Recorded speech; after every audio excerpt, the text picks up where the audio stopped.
the Riverwalk since he came here for the very first time in 1998.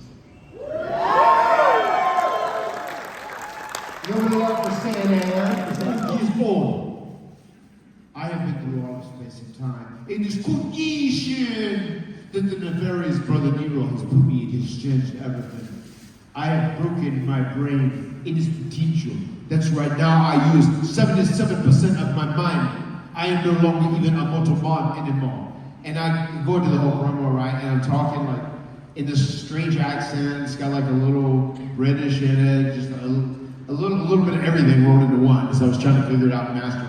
And I'll never forget, I came back through Gorilla, and usually when you come back through the go position, back through the curtain, usually when you come back through, they're like, you know, there's a clap, like, oh my God, that was great, thank you, or like, you know, like, oh, we should have done this, we should have done that. And I'll never forget, I came back through Gorilla, and like my wife was there, everybody else was on the other crew, and you know, all the management and TNA at the time was. And I came back through, and they said, that was something. Delete. One time in a production meeting, Vince McMahon said, damn it, why are these fans going, delete, what is this shit?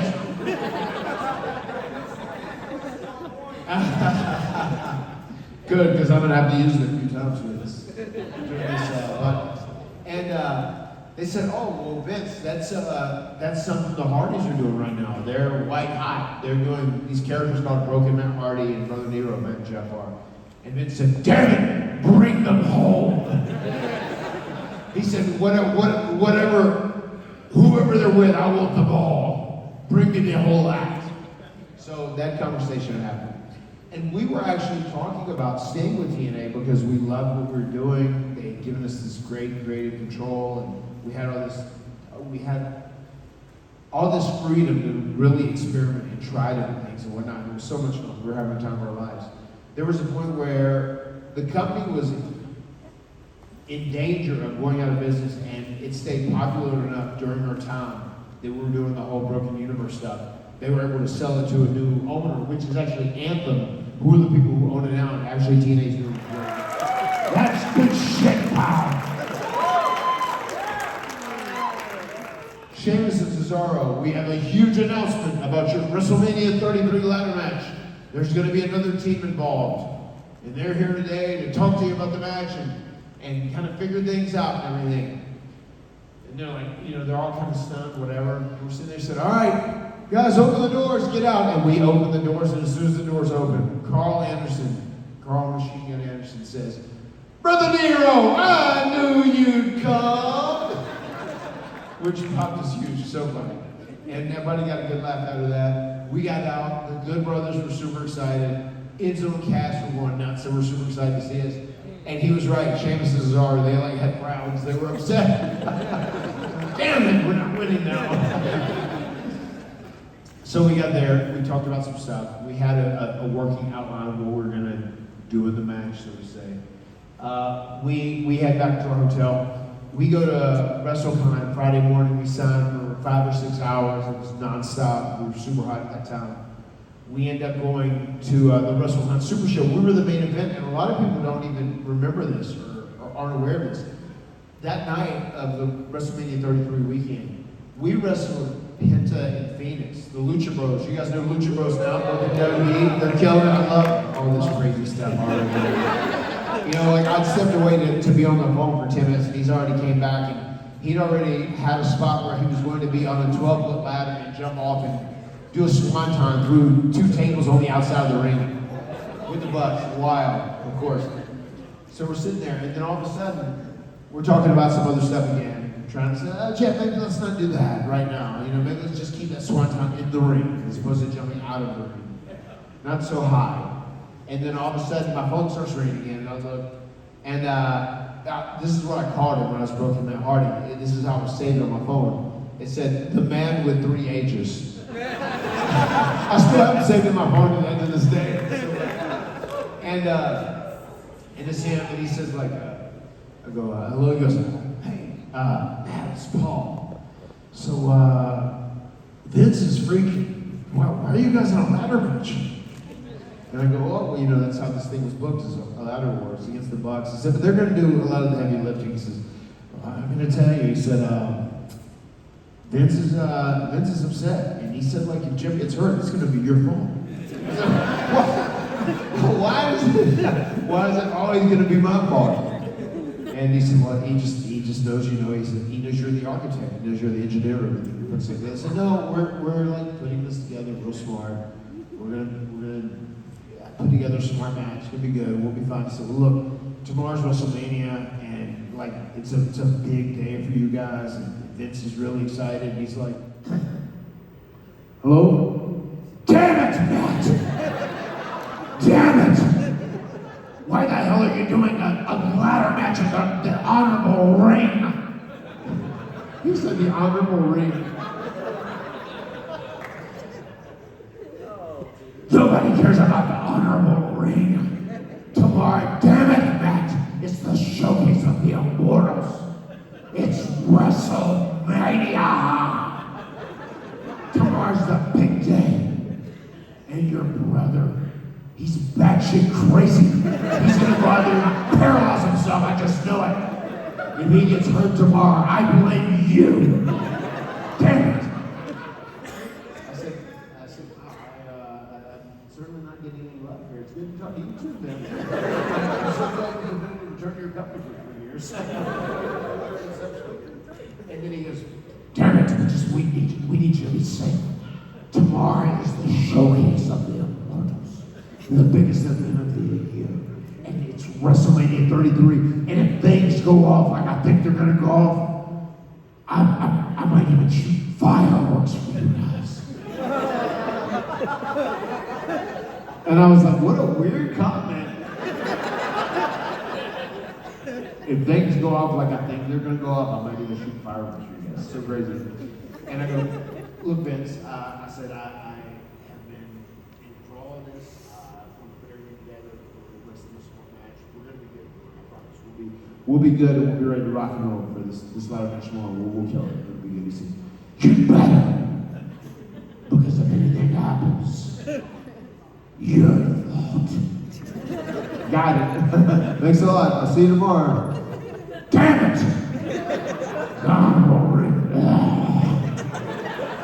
Tomorrow we've got a ladder match. The Hardys are returning. It's going to be good shit, pal. He said, don't mess it up. All right, 5 minutes. You know, that's not into it. I didn't even. I just inside. And I came back and looked and said, hey, guess what? That was Vince McMahon who just called me. Yelling, why are you having a ladder match in the honorable ring? And tomorrow's the showcase of the Immortals. He was like doing the hard sell on me. I said, like, brother, I'm gonna be there. You don't have to sell me on WrestleMania in the showcase of the Immortals. I got it. So we talked to the Bucks, we have everything worked out. Oprah Winfrey, Obama, the Hardy Boys, LeBron James, Kevin Hart. What? We're number 3 in this. How did that happen? That was so cool. But he was amazing. He was just cool, the coolest dude ever. Yep. But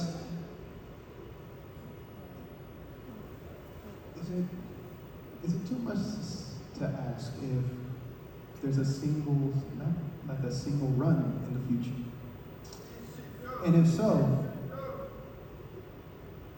would we see Matt Hardy, I don't know, win the World Heavyweight Championship? Well, I don't know. One thing I have learned about wrestling is never say never. And we're feeling pretty good. We're doing a lot of cold plunges, and we're working at a pretty high rate now. So I would never say never, man. I do think when it's all said and done, Jeff and we've had these conversations, and I'm positive it's going to happen, but we would like to finish our careers in WWE and then ultimately go to the Hall of Fame. So we'll see, man. Never say never.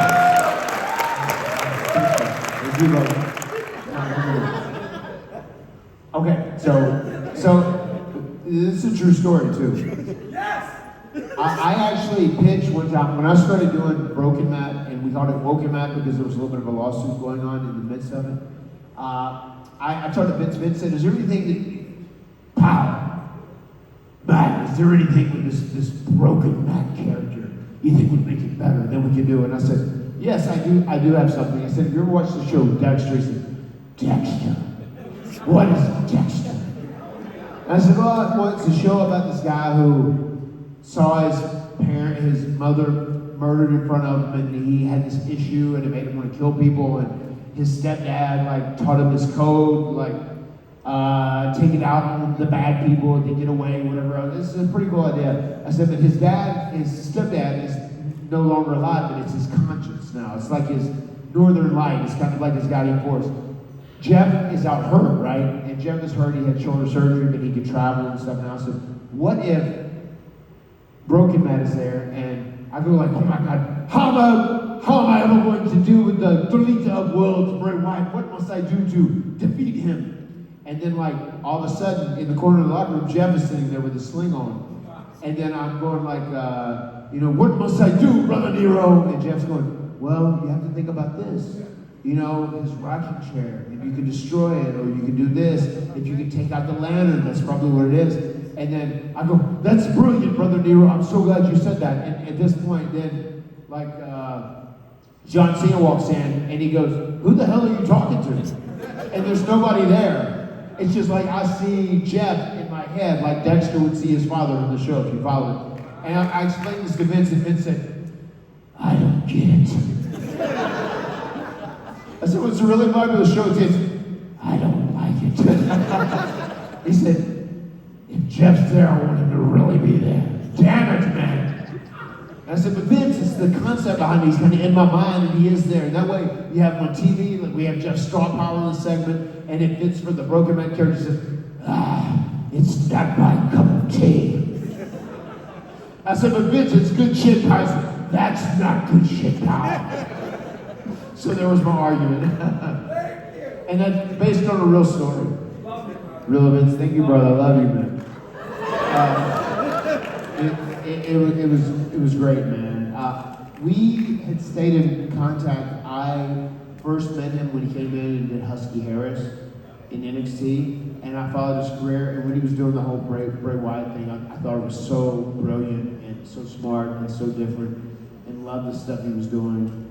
It was so great collaborating with him and talking about stuff because, I had this whole Broken Matt Hardy lore, and he had the whole Wyatt compound and the Wyatt family lore, and just we started interacting on stuff. And there was a point where Vince liked us together. It was cool because Vince allowed us to do a Hardy compound cinematic match in the Ultimate Deletion, which I had with him, and the lake cleansed him, and he was a good guy now, and like we were a team and won the tag team titles. Like, we had these great ideas. Bray wanted to say, "I don't have any family. My house was burned down by Randy Orton, as it was the compound, wherever. So I don't have any family." So he wanted to come to the Hardy compound and try and be a part of us.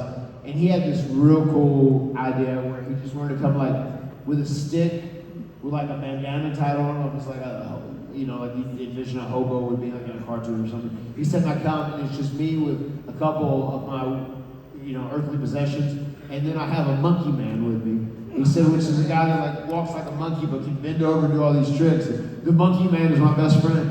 And then I get to the Hardy compound, and then they all the kids are bullying me. Like King Maxwell said, "Hey, you gotta wash the dishes. You gotta earn your keep around here," and all this stuff. And then he works his way up, and we become close friends. But Vince would stick us out, and he had us on TV having 3-4 minute matches every single week. And I think Broken Matt, Woken Matt, and Bray Wyatt, we needed to be in remote situations, strange areas, and kind of play into the gimmick. We needed to be treated more like novelties as opposed to what we're doing. And Bray totally agreed with that. So I don't think Vince got that. It just, some things Vince doesn't get, and especially as we all get older, it becomes a little more challenging to stay locked in with what's cool and the pulse of what's cool and whatnot. So Bray, that year I spent with him is one of the most fun years of my life that I had in wrestling. So it was really, really cool. And it was great that I became close with him. And I think about this all the time. Still, in many, many ways, it doesn't feel real that he's not with us anymore. Absolutely. Because it was just such a sudden and tragic thing. It just was so heartbreaking. one of the most creative and brilliant minds I've ever dealt with in wrestling. No doubt. Thank you so much. Thank you. Triple H and it's John Cena's last match. Right. Retirement match. Who kind of together? Who would you book to fight John Cena, or would you like to fight John Cena yourself? That is the Yeah, it's funny, we're talking about that, like, even if we could get in on it, that would be fun, even in a tag. I almost think I feel like that last match, you want him to leave on a high note. I would almost put him in the ring with Gunther. I think Gunther is just like the proverbial bad guy in some way, you know what I mean? Like, he's really talented as far as a wrestler goes, but he comes out and he's mean, he got this crazy grimace, or he looks like a comical bad guy anyways, and just let them have a great match, and I think they would tear it down, and that would be someone that he could be like, whenever Brock went out and like beat John's ass, I did not expect that at all, I will be honest. But yeah, I would like to see him leave on a high note for sure. John deserves it. I am happy he became 17-time world champion and he holds the record. It's great because he's a WWE lifer and someone who's deserving of that. This is the ending of my last question. I don't know if you saw John Cena's match with AJ Styles doing the tribute of do you want John Cena to do your moves, Jeff Hardy moves? Like, you know, John Cena doing his swanton bomb. I would love to see John Cena do a swanton bomb. I'm not gonna lie, you know what I mean? Thank you. Yeah, that might be the thugonomics bomb. It'd probably be a crouton bomb, like I said, my joke. That'd probably be pretty stiff. I wouldn't want to take that swanton bomb. Hey, Matt. Hey, brother. I have a question. Whose finisher is the most painful to take?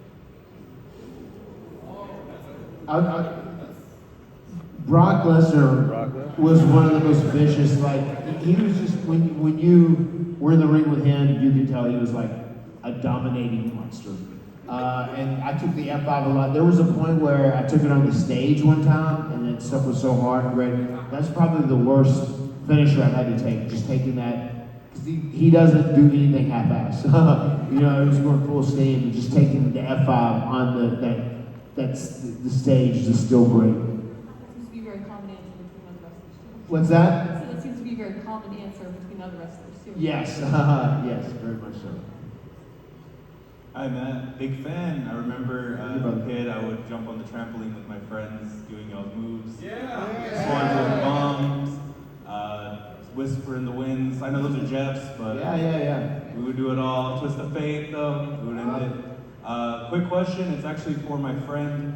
Do y'all ever play yourselves in 2K, or do you have a wrestler that you like in 2K? That's your go-to. Yeah, I have a couple of my kids are like into video games, so they think it's so cool. Like, well, actually, I think because their dad and their uncle does it, I think they think like everybody's dad and uncle are in video games. You know what I mean? Like, okay, well, sure, we're gonna be dad and uncle. You know. So I have with that. I don't play a ton, but it is real cool. And it's crazy how far graphics in video games have come over the years. Just how insanely real things look now. It's pretty neat. It's a pretty cool deal. Yeah, it's cool, cool. It really is. Thank you. February with my blow and go for 7 years, so it's all So I really screwed my driving situation up. And it's really nice to be alive, you know, and on the other side of all my madness. So I can see my baby when I leave this world. We were out all day in my daddy's car. We hadn't driven very far. There in the road, straight up ahead, a car stalled, the engine was dead. I couldn't stop, so I swerved to the right. I'll never forget the sound at night, the screaming tires and the busting glass, the painful scream that I heard last. Oh, where could my baby be? The Lord took her away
you'll never be.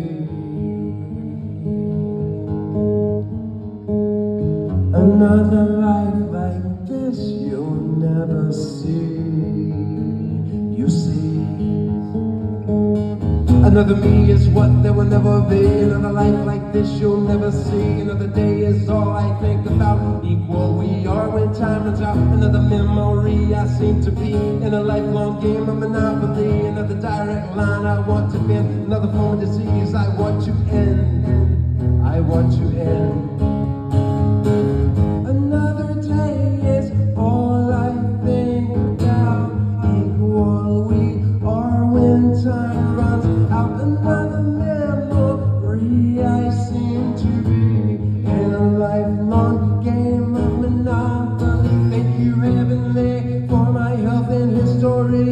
If there comes a time in which I die before I wake, I know my soul you will take care of and guide through, leaving earth to meet you. Another series is what I want to play. Another problem I don't need today. Another choice is what I need to choose. Equal we are when time will lose. Another plan is what I need to grow. Another way is how I want to go. Another direct sign I want to send. Another form of disease I want to end. I want to end. Sickness is Armageddon. Not prepared your eulogy. Whereas I'm not a father who chills in heaven. I worship you and your creation. Thank you, Heavenly, for my health and history. If there comes a time in which I die before I wake, I know my soul you will take care of and guide through, leaving earth to meet you. Another smile is what I need to see. Another change in ways of history. Another nap is what I need to take. Equal, we're not in time away. Another line is what I need to write. Another sound is what I need tonight. Another life is where I cannot lie. Another case of death, I want to die. Another case of death, I want to die. Another me is what there will never be. Another life like this you'll never see. Another day is all I think about. Equal or when time runs out. Another memory I seem to be in a lifelong game of anomaly.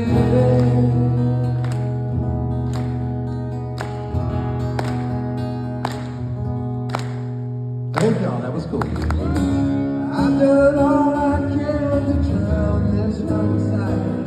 I can't wash you off of my mind. It ain't the whiskey, it ain't the cigarettes, it ain't the stuff I stole. It's all these things I can't forget. It ain't the hard times, it ain't the all nights, and it ain't that easy. It ain't the whiskey that's killing me. Oh.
home and I talked to him till 4. I read some old love letters right up till the break of dawn. Tonight I'm singing